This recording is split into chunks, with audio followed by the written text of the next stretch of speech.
Shalom, shalom. Welcome back to the channel. I want to take you back in time with me about 5 years ago. 5 years ago, June of 2020. June of 2020, we considered moving to Ghana rather than East Africa. Actually, back in 2019, a lot of people don't know that because we are Journey with Us. We have lived and traveled East Africa for 5 years now. But East Africa was not actually the main country or region on the list because East Africa is a region, not a country, okay? But listen, we were actually looking at West Africa. We looked at Gambia and we looked at Ghana. We decided no on Gambia. And then later, after speaking with people in Ghana, networking with people, we also decided no on Ghana at the last minute. So picture this, it's April, May, and June of 2020. Up until May, we're thinking, hey, we're gonna fly out and probably live in Accra, maybe on the outskirts of Accra in Tima, Ghana. This is what our plan was. And we were not as knowledgeable as we are now on international policy, on digital nomad visas, on self-employed entrepreneurship, or we would have chosen Mauritius back then.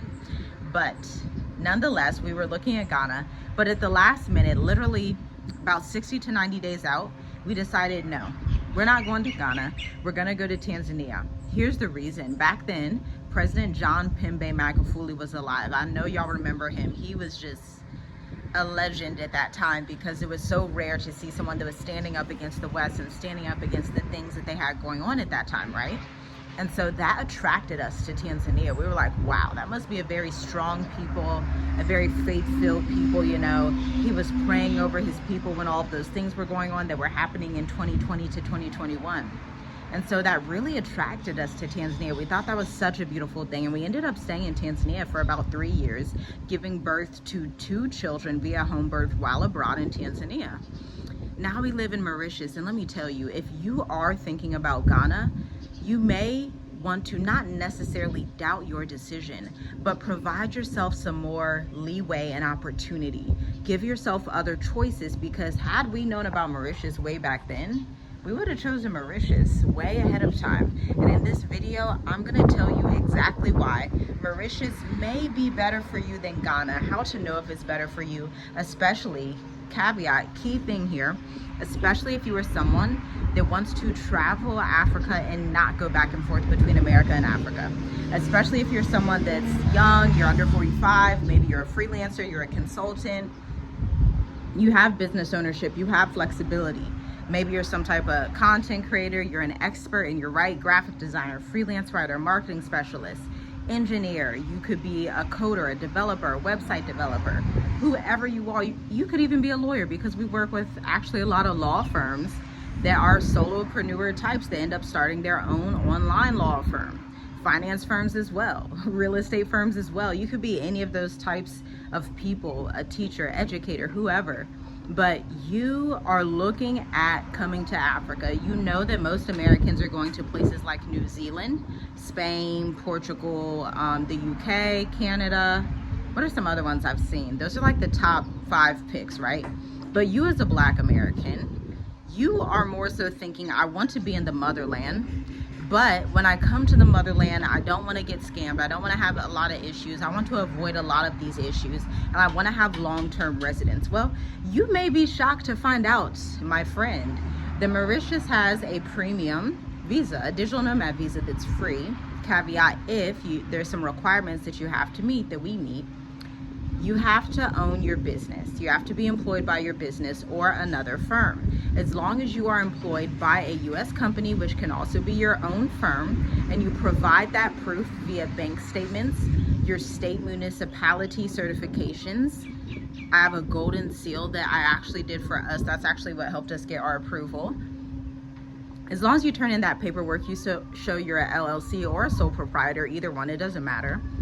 As long as you already have clients and you make $1,500 per month per person in your family, actually $1,500 for the main applicant, because shout out to Mauritius Immigration, they just told us that it doesn't have to be $1,500 per adult applicant. It's actually $1,500 for the main applicant, $500 for dependents, including adult dependents, so your spouse.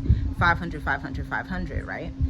And they give you a free visa, a free residence for multiple years, because you can renew it. We just renewed ours, and went down there, and they were phenomenally nice, which was such a stark difference from our experience in East Africa with immigration.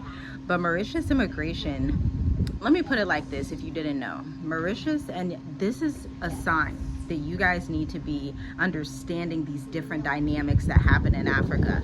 Mauritius is on the least corrupt African countries list, along with Senegal, Rwanda, Botswana, Namibia, Cabo Verde, and Seychelles, okay? Those are like some of the most least corrupt countries in Africa. And when we say least corrupt, what we're actually talking about, especially as we talk about bringing back the state of the diaspora. Listen, the state of the diaspora is our most coveted, intensive group program where we get in container of African Americans together. We get them in a container where they can meet with each other, 4 to 8 people. You could be in California and you want to go to Ghana. You could be in New York and you want to go to Tanzania. You could be in Atlanta and you want to go to Mauritius. But it's important that you guys build those connections and get in contact with a specialist, an international specialist that owns businesses abroad successfully and has been abroad for a long time, not necessarily back and forth.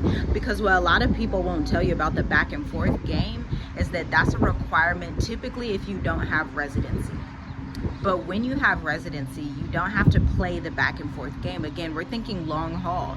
We are a family with 5 children. We make decisions much differently than most expats, most diaspora. We make business-minded decisions, and to some people that comes across as being like too stark or too serious or too all about business. But this is the necessity if you want to make it in Africa. Because I'm telling you right now, the people that don't make it here, they do not take it as seriously as we do. And maybe they don't have the grace for it. But I believe that you do have the grace for it. I believe you can have the grace for it.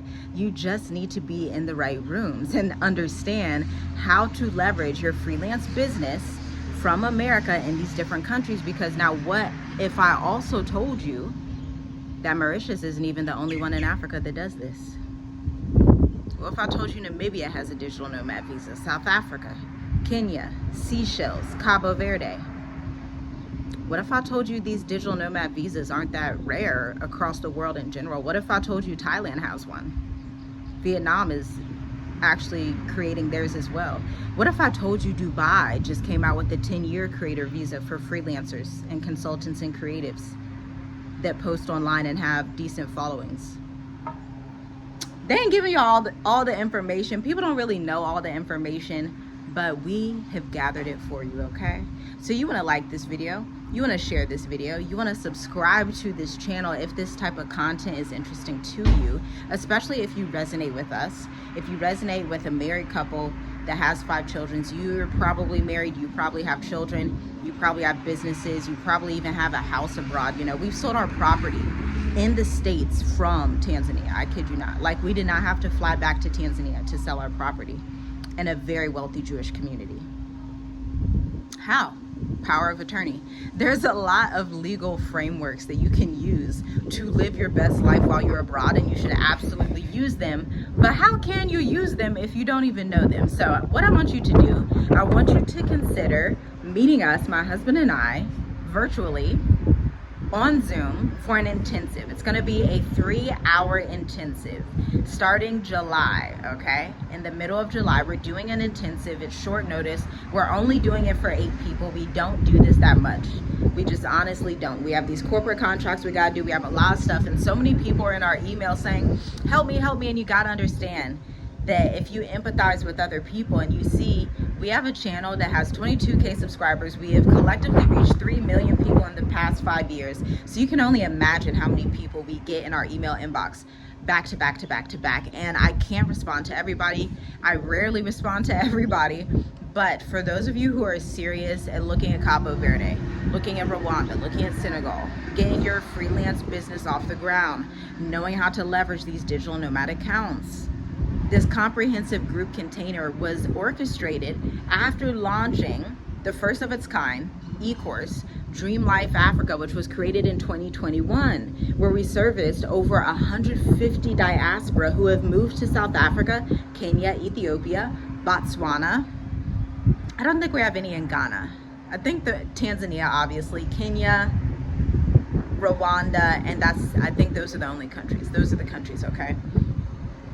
And so if you are someone that is on the fence, you're like, I'm trying to hop between Ghana and Mauritius, or I'm trying to decide between Senegal and Seychelles, or you're like, I kind of want to go to West Africa, but the instability scares me, but I want proximity to West Africa, but I also want to have a long-term residence. I don't want to hop back and forth, and you just want to be safe. You want to have somewhere to have your family. You want a community of experts around you that are in community with you that you can talk to on your journey. Ma'am, sir, I welcome you to the 2025 State of the Diaspora happening this July in the next about 6 weeks. Check out the link in the description. We cannot wait to see you there, but again, it's only for 8 people. So we'll see you there. Shalom, shalom.